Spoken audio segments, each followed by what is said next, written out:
Another update for you, the border crossing blockades, the various ones that are happening right now, they're still growing at the Ambassador Bridge between Detroit and Windsor, Ontario. The blockade is absolutely amazing. Just check out this footage from above. As for the fuel crisis happening in downtown Ottawa there with the police stopping people from bringing fuel in, well, there is a loophole. My name is Mathieu Saint-Jean. I'm the coordinator of Gatineau and Laurentide on the North Shore of Ottawa, and I'm the candidate of the last election in Gatineau. Okay. Yeah. Awesome. So you have some new information for us that you verified is true about the whole fuel. Yeah, exactly. So Samuel Grenier is a French influencer in Quebec, very known. And he talked with, just for a second, I forgot his name, Francis Picard, that the truckers will be refueled by an obscure law that allowed firemen or volunteers firemen to refuel the truckers. Mm-hmm. So it's just been told that this is a valid information, and we're asking for every fireman, volunteers fireman, or fireman, I don't know what to do today, to come to the stadium of Ottawa and see Francis for helping out to refuel the truckers. Okay, so volunteer firefighters are allowed to refuel the trucks without any pushback. Yeah. So volunteer firefighters are actual firefighters. That's the loophole. They can do it without any concern. So you're sending them to the Ottawa Stadium? Is that like the baseball field? The baseball field. That being all said, something that's really been on my mind for the last, I would say, few years, and it's really hit hard this last week or two, is something that's been bothering me for a while that I see coming, and I'm not the only one. Other people have spoken out about this subject as well, and that is the push, the very concerted push right now for a cashless society. And what we're seeing right now in the last week or two is just further proof that we need to resist this at all costs. And it's not just digital currency that could be a problem in our future. It's things like autonomous vehicles, autonomous cars, self-driving cars. I'm not even a fan of electric cars. I've made that clear on my channel in the past. I'm more of a gearhead kind of guy. I like my cars to have pistons in them, not software. And one of the reasons for that is that the electric car push. Put my way. It's pretty noisy outside. This construction down the road. One of the big pushes that's happening is for electric cars to morph into these self-driving autonomous cars.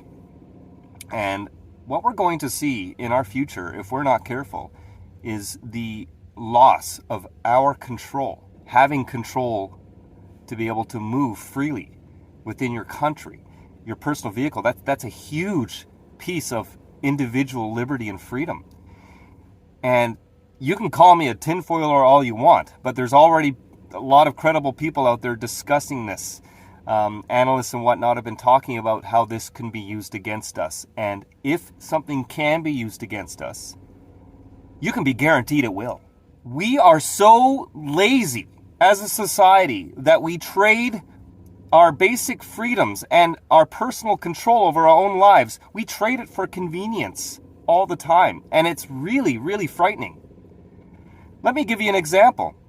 Even 5 years ago, you would get scoffed at if you took out your debit card to pay for a cup of coffee at a coffee shop in the morning. Now, if you take change out of your pocket to pay for that coffee, you get strange looks.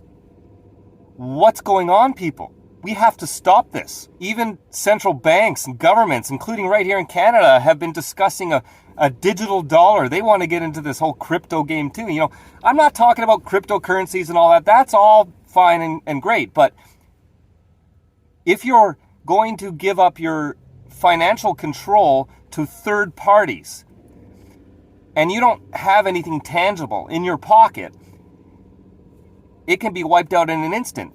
You can lose access to it for whatever reason. Look at the social credit system happening in you know what country. We don't want that to happen here, but a lot of this is leading to that.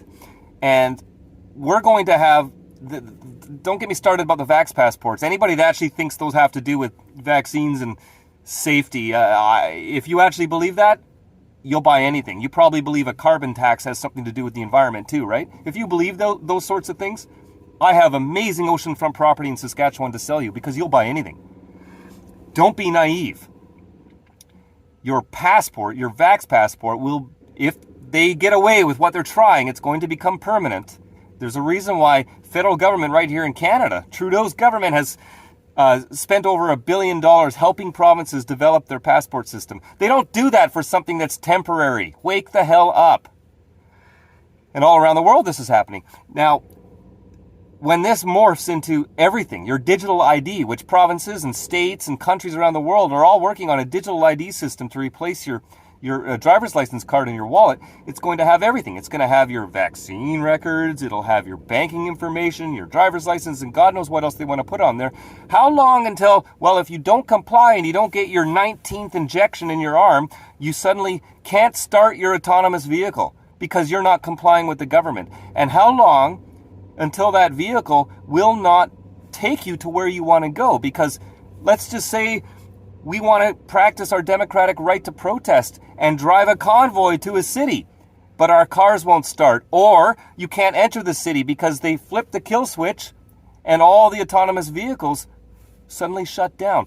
That is not conspiracy theory. This is stuff that people are working on right now. We're going to trade our freedom and our control for convenience, just so the car can drive us to the grocery store. And are we really that lazy? Cash is a big part of this too. If there's something you can do right now, today and every day, to throw a wrench into what's coming in our future, a totalitarian future where everything is controlled and you must comply or you won't be able to do anything, you won't be able to use your bank, you won't be able to access your funds, you won't be able to drive your vehicle. My God, if you don't think the governments want these sorts of controls on us, you are not paying attention. Use cash every day. If that's something you can do right now, put away your plastic and don't use it unless it's necessary, like booking a hotel and all that. But look what just happened now. A third party got involved with GoFundMe and literally took $10 million away from the rightful recipients. That couldn't happen if they had cash in their hand. That couldn't happen if we used a barter system. Everything you need to buy with cash. Start using cash every day if you're not already. I know a lot of you are who watch my channel. You understand? I'm not an anarchist. I am an advocate for limited government, and government is growing way too big with the way technology is progressing and the way we're going. You're going to need permission, and you're going to have to be a compliant, good little citizen in order to have all of the rights that we have now. They're all going to be switched into mere privileges, and you're going to lose all control. There's nothing wrong with technology as long as there's a redundant system of backup for human control. Even Elon Musk, who is, he's been speaking out and saying a lot of good things about the truckers and whatnot, but let's be honest, his company is also developing autonomous vehicles, and even he, about a year or two ago, made a statement saying that he wouldn't be surprised if humans driving vehicles will be outlawed in the near future. For your safety, because it's just too dangerous to have a human behind a wheel. We have to leave it up to computers and, of course, government-controlled highways to make sure everyone's safe. That's going to be used against us. You can be guaranteed that's going to be an argument used. It's all about safety. And I already see people advocating for self-driving cars for that reason. They're saying, well, this is great. This will keep everyone safe. There'll be less accidents. Again, do you want to live in a safe police state or a slightly dangerous world where you actually have your own freedom? That's a pretty easy decision to me. Cash. Use cash. I use cash to buy this car. I use cash to buy my van. I use cash to buy everything. This jacket I'm wearing. This coffee I just bought, I use cash. Use cash for everything. Never, ever, ever bring out your plastic. Never do that unless you absolutely have to. There's no other choice. That's how we make a statement. That's how we can all stand our ground and say no to the future that is being designed for us right now. And with the last couple of years too, remember when the whole COVID thing all started out, there was demonization of cash. They were spreading all this unfounded fear that money is dirty. So there were actually places that stopped taking cash. And of course that got shut down real quick because lawyers got involved and places have to accept legal tender. But that's not the point. The push is on and it's coming hard, and it's scary. What do you want for your future?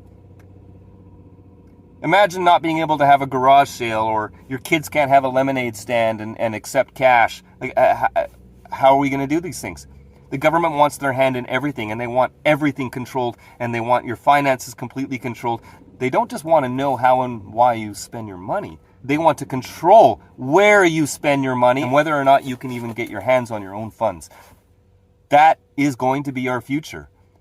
Wake up. Stop trading your basic liberties for a little bit of convenience. Because if you don't, you're literally advocating for what I just said. It's going to happen.